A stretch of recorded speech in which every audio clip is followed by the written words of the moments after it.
अच्छा दीदी, मैं तो जा रही हूँ, मुझे तो देर हो रही है। गुड़िया ना अभी सो रही है, उसको बस नहला धुला के नाश्ता वाश्ता करा के स्कूल भेज देना है। तू बिल्कुल भी चिंता मत कर, अभी मैं गुड़िया को उठा के नहला धुला के स्कूल भेज दूंगी, ठीक है? तू चिंता मत कर, तू आराम से जा। गुड़िया सो गई क्या रेखा बेटे? जी गुड़िया अभी अभी सोई है। स्कूल से आती कहने लग गई, बड़ी मम्मी मुझे तो बहुत तेज भूख लगी है, मुझे तो खाना दो। मैंने खाना दिया तो कहती नहीं नहीं, मुझे अपने हाथों से खाना खिलाओ। फिर मैंने उसको अपने हाथों से खाना खिलाया, उसके बाद वो सो गई। बस अभी अभी उसे सुला के ही आ रही हूँ मैं। बेटा तू कितना ध्यान रखती है गुड़िया का। अरे वो भी तुझे बड़ी मम्मी नहीं कहते थकती है। तुझे उसकी हर छोटी बड़ी चीजों का पता होता है। बस मैं तो भगवान से यही प्रार्थना करती हूँ कि हे भगवान, मेरी बड़ी बहू की भी जल्द से जल्द गोद भर दे।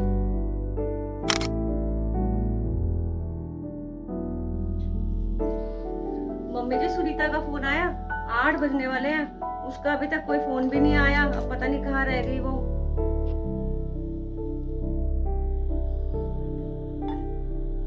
अरे बेटा वो कहाँ करती है फोन, मैंने इसको किया था थोड़ी देर पहले फोन, तो कहती है कि मम्मी जी मैं निकलने लगी हूँ। हो सकता आ ही रही होगी, तुझे पता है बेटा शाम का टाइम है, ट्रैफिक भी बहुत होता है। ले बेल बज गई है, आ गई होगी वो। चल खोल दे दरवाजा, देखती हूँ मम्मी जी शायद वही हो।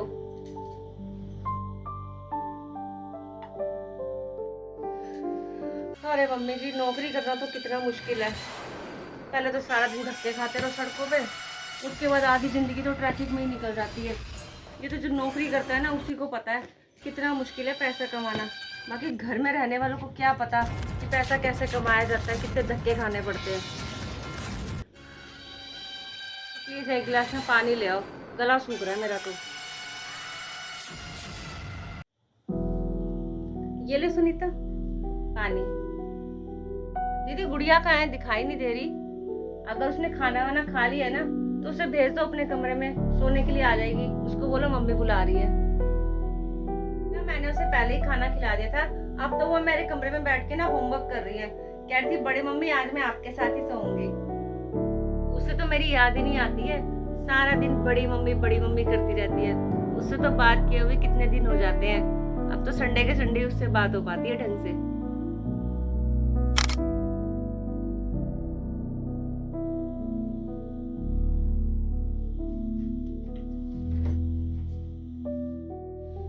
अरे दीदी, उसकी गुड़िया के स्कूल से मैसेज आया था, मैं तो भूल ही गई आपको बताना। उसका ना कल हिंदी का पेपर है, उसकी तो तैयारी करानी होगी और मेरे को बिल्कुल ध्यान नहीं रहा। लेकिन अब तो वो सो गई होगी। आरती तू बेफिक्र होके सो जा, मुझे पता है उसका ना कल पेपर है। अरे मैं उसकी डायरी रोज चेक करती हूँ, तो डायरी में लिखा था कि कल उसका हिंदी का पेपर है और मैंने उसकी बहुत अच्छे से तैयारी करा दी है। मुझे पता है उसके अच्छे ही नंबर आएंगे, इसलिए तू चिंता मत कर।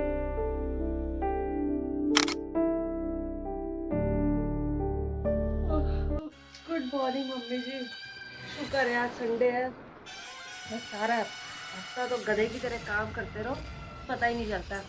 वैसे मम्मी जी आपकी और दीदी की तो मौज है, कुछ काम वाम करना नहीं पड़ता और सारा दिन घर में आराम से मौज करो। वैसे दीदी गई कहाँ है, नजर नहीं आ रही, और गुड़िया भी नजर नहीं आ रही। अरे उसका कहाँ संडे होता है, उसने तो वैसे ही काम करना है, खाना भी रोज खाना है हमने, उसको तो काम करना ही है ना। और वैसे भी तेरी गुड़िया पूरा हफ्ता इंतजार करती है कि संडे को छुट्टी वाले दिन बड़ी मम्मी के साथ जाऊंगी बड़े शिव मंदिर में, वहां पे माथा टेक के आऊंगी। तो वो उसे भी साथ ले गई है। सुबह सुबह उसने उसको नहला धुला दिया था, खुद भी नहा ली, तैयार होकर दोनों चली गई हैं। पहले मंदिर जाएंगी माथा टेक के, फिर वापसी में आते हुए दूध सब्जी लेके, फिर आके वो बेचारी आके नाश्ते पानी की तैयारी करेगी। उसका कोई संडे वनडे नहीं होता। मम्मी का फोन। हेलो मम्मी, नमस्ते, कैसे हो? मैं ठीक हूँ मम्मी। पूरा हफ्ता काम करने के बाद ना आज एक संडे मिला है जिसमें मुझे रेस्ट करने का मौका मिला है, और आज तो मैं पूरा दिन आराम करूँगी। गुड़िया भी अपनी बड़ी मम्मी के साथ ही लगी रहती है। अरे मम्मी पूरा हफ्ता धक्के खाने पड़ते हैं, क्या करो मम्मी, काम भी तो गुड़िया के लिए करना पड़ता है ना। अब माँ बाप है हम उसके, हम नहीं उसकी छोटी छोटी खुशियों का ध्यान रखेंगे तो कौन रखेंगे। और वैसे भी मम्मी जो घर में रहते हैं उन्हें क्या पता बाहर कितने धक्के होते हैं, कैसे काम किया जाता है। और जिनके बच्चे नहीं होते हैं उन्हें पैसों का क्या करना है, उन्होंने तो जितना कमाया उनके लिए बस उतना ही काफ़ी है। लेकिन हमें तो ध्यान रखना है ना अपनी बच्ची का। चलो मम्मी अब मैं रखती हूँ, मुझे तो भूख लग रही है, मैं नहा लेती हूँ। फिर दीदी आएंगी ना, मंदिर गई हुई हैं गुड़िया के साथ, गुड़िया को मंदिर लेके गई हुई हैं। तो दीदी आएंगी तो नाश्ता बनाएंगी, फिर मैं नाश्ता करके वापस से आराम कर लूँगी। मेरा तो आज पूरा रेस्ट डे है पूरा।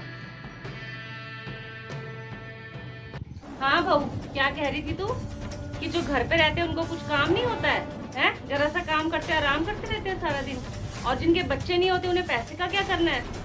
अरे सुन, जो तू सुबह सुबह उठ के तैयार हो जाती है ना, वो जो ऑफिस के लिए लंच कहती है मेरा डब्बा पैक कर दो, डब्बा पैक कर दो, वो सिर्फ तेरी जेठानी पैक करती है। तेरे से पहले उठती है वो, तब जाके तेरा लंच पैक होता है, और तू जो लेके फटाफट से फुर्र हो जाती है कि मैं तो गई। अब तेरे को पता भी होता पीछे क्या करना है क्या नहीं करना, काम का कैसे होगा, सब ध्यान वो रखती है। और जो तू धुले धुलाए कपड़े पहन रही है ना, सब तेरी जेठानी तैयार करती है। और जो तू बच्चे की बात कर रही है, अरे तुझे पता है तेरे बच्चे की पसंद नापसंद कैसी है कैसी नहीं है, उसे क्या चाहिए क्या नहीं चाहिए, खाने में क्या पसंद है, और तू हफ्ते में उससे कितनी बात कर लेती है। कभी बैठी है अपने बच्चे के पास? कभी भी नहीं बैठी। तेरे को कुछ भी नहीं पता उसके स्कूल में क्या चल रहा है क्या नहीं चल रहा। एक एक चीज का ध्यान वो रखती है। जो तेरी बच्ची पल रही है ना, उसकी बदौलत पल रही है, और जो तू नौकरी कर रही है ना, ये सिर्फ उसकी बदौलत कर रही है। और उसका कोई संडे नहीं होता, जो तू कह रही है ना संडे संडे, उसका कोई संडे नहीं होता।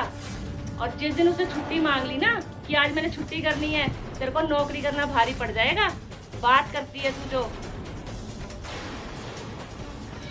मैं तो सिर्फ तुझे इतना कहना चाह रही थी कि जो घर पे रहते हैं ना, उनका योगदान कम नहीं होता जो नौकरी करते हैं। उन्हीं की बदौलत नौकरी वाले नौकरी कर पाते हैं। सिर्फ मैं तुझे यही समझाना चाह रही थी कि तेरे मन में जो ये बात आ गई ना अपनी जेठानी के लिए, उस बात को निकाल दे। क्योंकि घर पे रहने वालों का जो योगदान होता है वो नौकरी करने वालों के लिए बराबर ही होता है। अगर जिस दिन उन्होंने काम करना बंद कर दिया तो नौकरी करने वालों को नौकरी भारी पड़ जाएगी। उनको बहुत मुश्किल हो जाएगा घर और नौकरी में बैलेंस बनाना। तो इसलिए ये गलत फहमी निकाल दे।